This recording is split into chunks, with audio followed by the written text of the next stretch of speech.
Hello, welcome to our poetry readings for April again.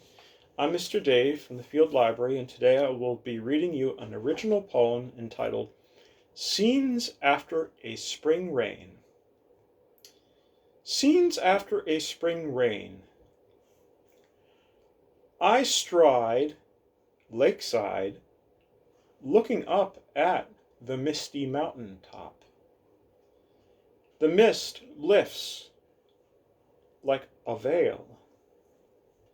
The mountain is no longer in mourning. It has escaped the wintry wake. Dew droplets dangle delicately on undersides of budding branches. Observing, I do not clutch or touch. I have no reason to upset what is. Thank you.